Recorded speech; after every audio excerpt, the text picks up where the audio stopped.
Welcome to Art Ed Radio, the podcast for art teachers. This show is produced by the Art of Education, and I'm your host, Tim Bogatz.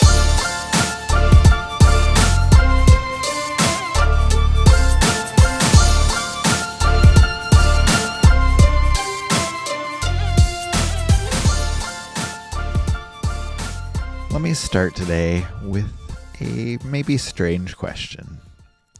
What color is begonia? Okay, if you look it up in a dictionary, you might find a definition that compares it to other colors. Maybe something like a shade between coral and rose. But then you realize, wait, what exactly is coral? Or what exactly is rose? And suddenly you're stuck in a loop where every color is defined by another color. And that strange little problem is where lexicographer Kory Stamper begins her new book, which is called True Color: The Strange and Spectacular Quest to Define Color, from Azure to Zinc Pink. It's a great book. I loved reading it, and in this book, Kory explores a surprisingly complicated question: how humans have tried, through science and language and industry and even government regulation, to define what colors actually are. Now, we know as art teachers that colors can feel simple, but they can also be complicated.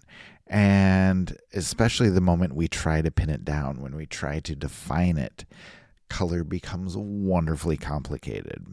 So I'm going to talk to Kory today about her new book, and we will chat about why defining color is so difficult. We'll share some stories about how industries have tried to standardize it, and what this long and curious history means for artists and designers and teachers like us who work with color every day. So I'm really excited to dive into everything that has gone into this. Like I said, I love the book, and I'm really, really excited to talk to Kory about it. So let me bring her on now.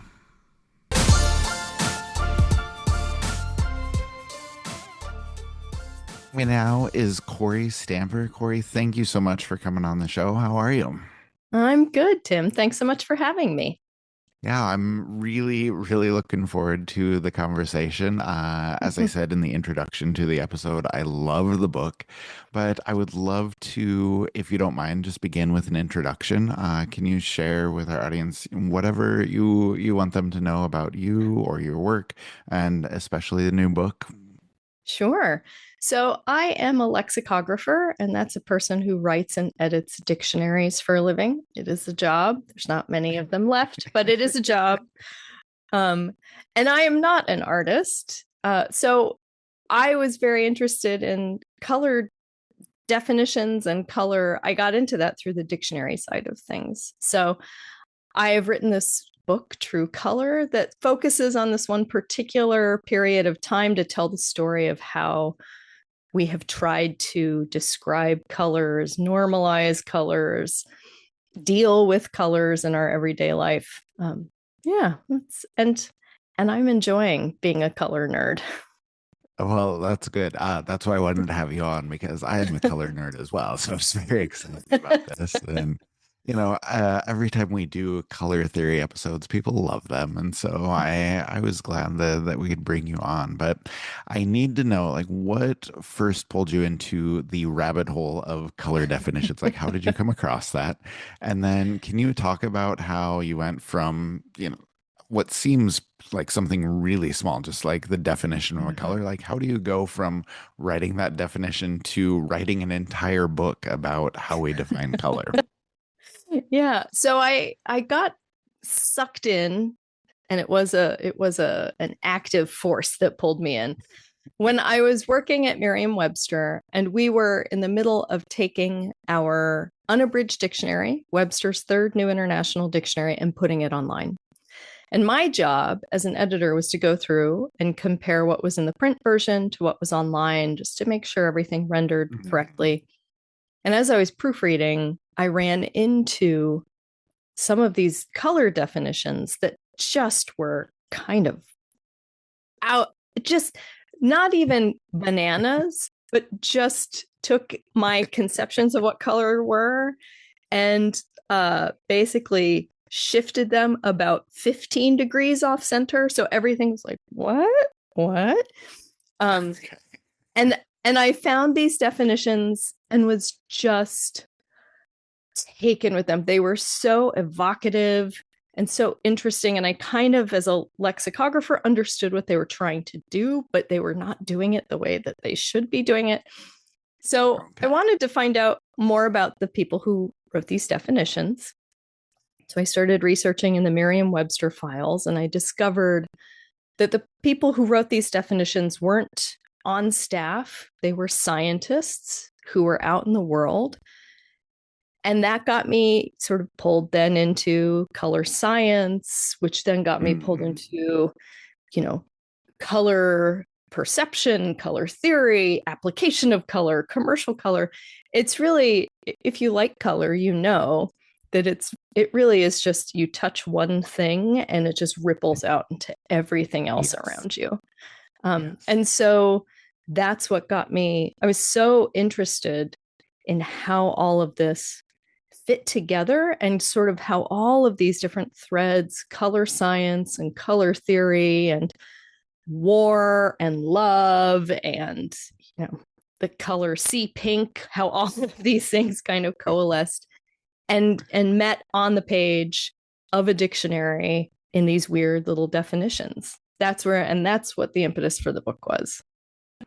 Yeah, I love that. And that's part of the book I love, just how, like you said, they interact with each other, like the definitions interact with each other in such weird ways. And then, I want to ask you about this a little bit later, but like you said, like industry needs a different type of color than, commercial use versus like how we perceive it ourselves. And it's all very interesting. Like you said, I didn't expect there to be such a deep dive available on something like this, but I love doing it and loved kind of following along with that. But I also want to ask you, as a lexicographer, like how do you approach defining something as slippery or as hard to define as color?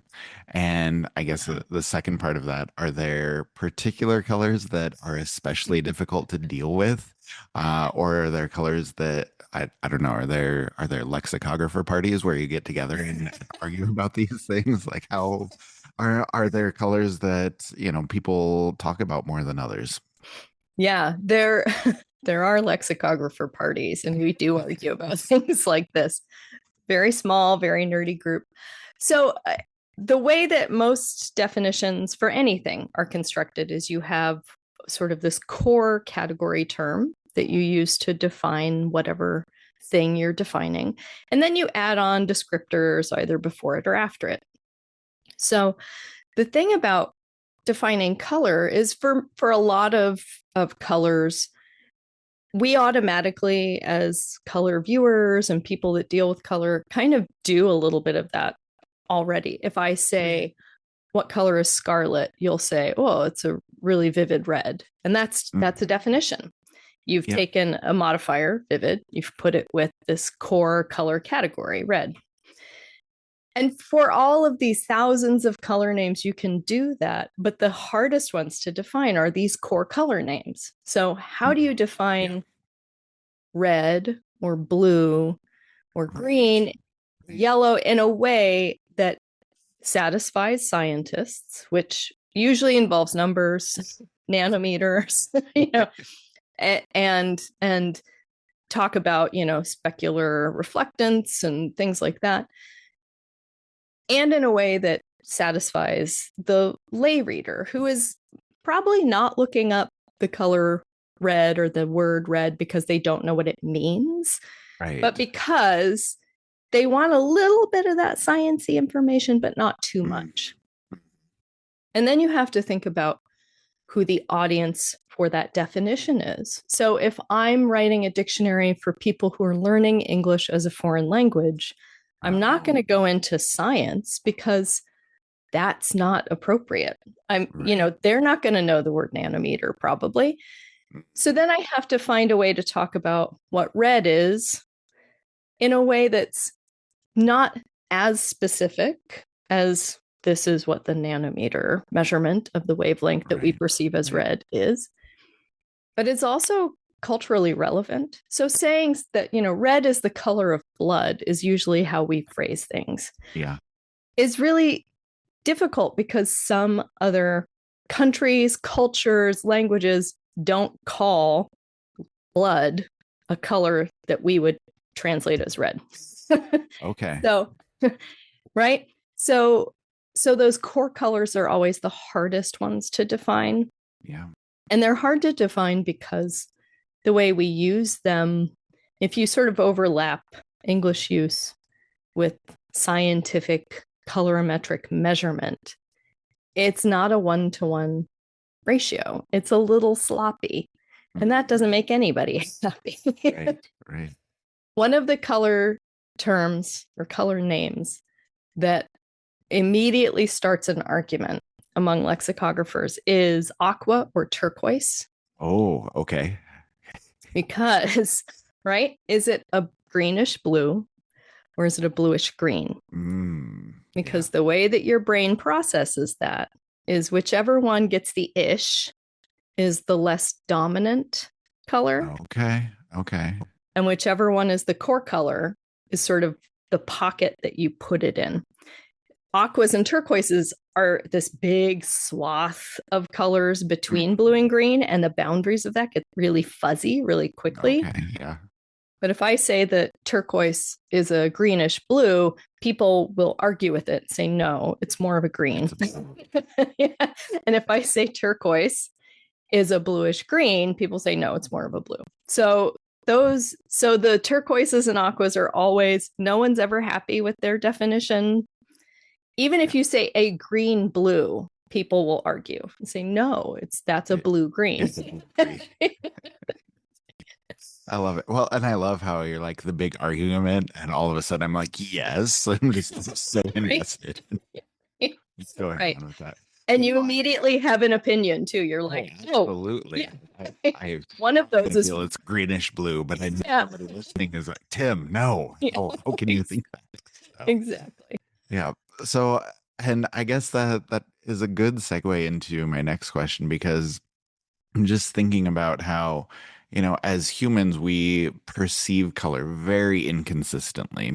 But, you talk in the book a lot about scientists, and you talk about how industry needs consistency with their color. They need things to be exact, precise, consistent one after the other. But we love perceiving and arguing about how we see colors as humans. And so, can you talk a little bit about those differences, or the tension between what we want and what industry needs, and I guess why that is important, or why that matters? Yeah. So a lot of the research for the book centers on this period of time where the government, the US government, was really putting a ton of money into color research for a bunch of different reasons. And one of the things that they really wanted to do is they wanted to standardize and normalize all the colors that were used in science, art, and industry. And those are a lot of colors, as you may, as you're immediate, you hear that immediately go, no. And that's what happened, was that a bunch of places said no. But the thing is as more colors were produced and manufactured, and there was a period of time where our ability to manufacture color on a big commercial scale was really limited. And as that changed and color kind of became a consumer good in a way it hadn't before, well, now you have a car that is, the color of the year is pink, and you buy a pink Chevelle for the woman of the house, and she wants a pink hat to match, and pink pumps to match, and pink gloves to match. And those are all different media. So the car coating is one color, requires a particular formula, might get gloss, might not get gloss. Her hat is wool, that's going to take dye differently than her gloves, which are nylon, which will take dye differently than her shoes, which are leather. And all of these things, we we expect them all to be the same color, which, as we know, our perception of color is really, really difficult to scientists like to nail it down, but the reality is we're always discovering new ways that our brains can't pin that down. Yeah. In the middle of researching for this book, I found a group of scientists who are looking to see if we have, we have super smellers who can smell things, and super hearers and super tasters. And they posit we have super seers who actually have an extra cone that can perceive an extra wavelength. So, right. So what do you do with all of that? But the one thing that we're good at as human viewers is matching color to color. Yeah. And so part of why industry needs particular colors and needs them to be able to be produced at scale consistently across a variety of different applications and media is because if you are you're picking out a washing machine and your choice is white and all the washing machines are white, but there's one washing machine on the floor that's not quite the right white, you will not choose that washing machine. Okay. So everything's titanium white, but this one batch of titanium white is just a couple of degrees off. Yeah. Right. So we judge the quality and the purity of things by what color they are. We like to match colors, and we're very good at doing it. Even people who say, "Oh, I'm not good with colors," they can match colors. Like everyone can match colors. So industry needs to be able to produce a consistent color across a bunch of different media. And it's less about how we individually perceive color and just more about the knowledge that though we perceive it all differently, we have consistent color sensations within ourselves. So if I want a particular red wall and I want to match it to a particular red sofa, I can do that. Yeah. Even if what I see is not actually colorimetrically speaking the red that was produced by the manufacturer. Yeah. All right, good. That gives me a ton to think about. So I appreciate that explanation. So I like that. No, my mind's just going all of 1,000 different places right now. So I love that. But I also wanted to ask you, just as part of this, color perception and the matching that we like to do as consumers, as people, as just somebody trying to bring aesthetics into our life. I noticed, I was just at Sherwin-Williams recently, that, paint companies and designers come up with these just thousands of different color names. Some of them are incredibly poetic. And I would love just your thoughts on any of that. Like, how much of that is the science of matching versus just storytelling or getting consumers to buy into a color they like? Like, have you come across any of that in your research or know why it's done like that? Yeah, there's actually a huge industry, a color naming industry that relies on people who have degrees in psychology, marketing, physical, chemistry, things like that. Color naming is so fascinating because apart from certain types of color names, right? We have basic color names. So that's what shows up in, a 5-year-old's crayon box. So red, orange, yellow, green, blue, purple, brown, gray, white, black. Those colors, pretty easy. We know what those are. There are also colors that we call inherent colors, which are colors that are named after something, usually in the natural world. Lilac, lime, and pigment colors kind of go in there. So if you have listeners that are artists, they know the difference between aquamarine blue and phthalo blue. Those are pigment colors, right? And then beyond that, it's all just kind of vibes. I was just going to say it's vibes. Studies have been done on color names. And so that's the sciencey part of it, right? Is that there are studies done on how different color names make us feel, what we respond to in a color name. And these studies consistently show that the fancier the name, the more associative the name, the more likely you are to spend more money on something that has that color. Okay. So if this shirt that I'm wearing, which I would call black, were called onyx, they could probably charge me $5 more for it. Yeah. So there's that. Color names are an associative thing that are meant to make us feel a particular way about a product. But there is a little bit of science to it, because if you give a color a name that evokes a feeling opposite of what the color actually is, people will get very angry at you. Okay. And the color I immediately think of is actually one that's familiar to artists, and that's lake, which people like me who are not artists go, oh, that's a blue. But Right. artists know that lake is a red pigment. Yeah. And so if you're a painter and you use lake, that's a really bright red. Mhm.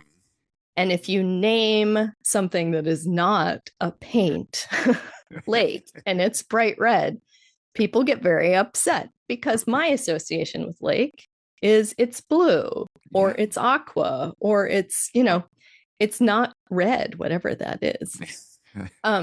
So there is a little bit of an understanding of the boundaries around which we sort of put colors in. We put colors in buckets. Mhm. And we associate names with those colors. And if you take a name out of a bucket and put it in a different bucket, that's going to cause cognitive dissonance. Okay. And salespeople don't want to do that. Yeah. So, Yeah. yeah. Makes a lot of sense. So no, I really appreciate you sort of putting words and putting reasons behind those things that I think we all inherently know as we're looking at paint swatches. So appreciate you giving us some explanation there. And then I guess to close the show, I would love for you to just share an anecdote from the book. Like in particular, I love the butter versus margarine story. I thought that was great. So I won't spoil that for future readers. But do you have a favorite story or a favorite fact that you found while you were writing or researching this? Anything that you want to share along those lines? I mean, I have so many favorite stories or True. facts. There's a lot of good ones in the book. There's a lot of good ones.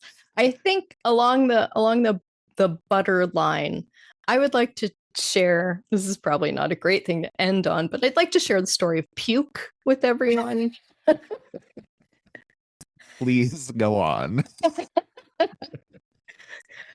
It's not gross. You can keep eating your morning Danish, I promise.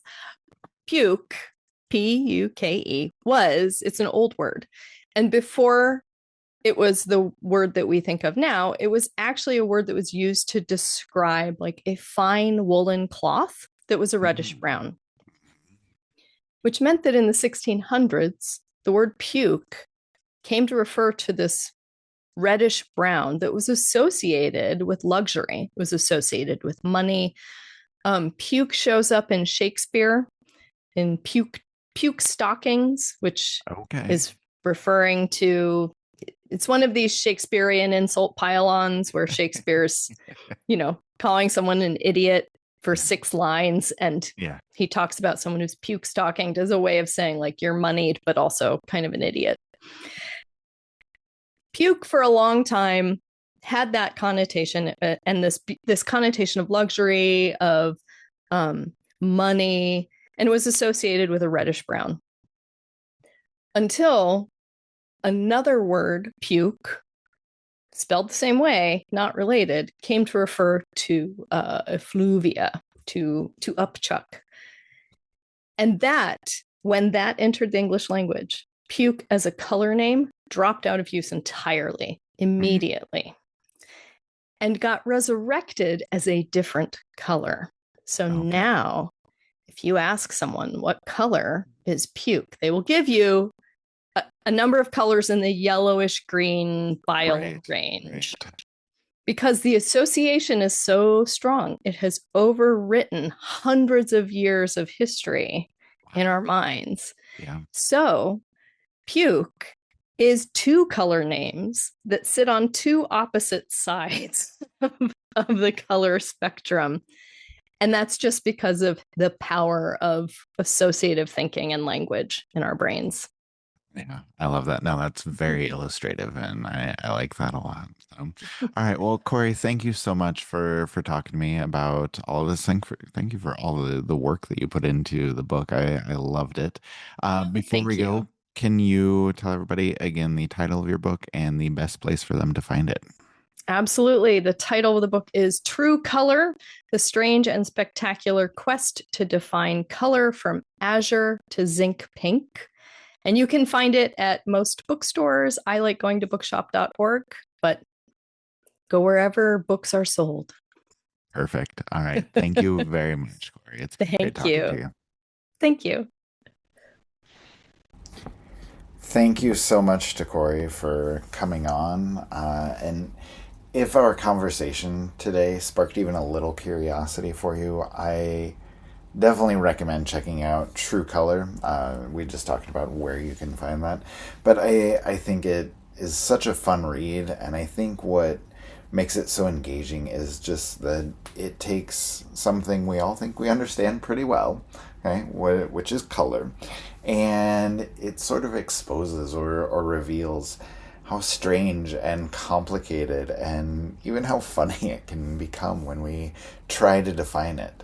And so this book is part history, part science, part language, and just all full of stories that make you look at everyday things. You know, paint and packaging and even butter, like we talked about. It makes you look at all those things a little bit differently. And so if you do read it, there are probably some things that you can take back to your classroom, but there are also things that just kind of stimulate your own thinking and sort of feed your own curiosity. And I think that's really worthwhile as well, because as artists and educators, you know, I think it's a good reminder that color isn't just something we see. You know, it's something that we interpret and we negotiate, and sometimes we even have to argue about it. So I think if you've ever struggled with these questions, if you've ever had a challenge in explaining color to your students, or wondered why those concepts are so hard in the first place, I think this book is absolutely worth your time. And again, thank you to Kory for taking the time to talk to us about her book, and I hope that you can check it out, and I hope that the book is something that you will enjoy, something that you find worthwhile as well.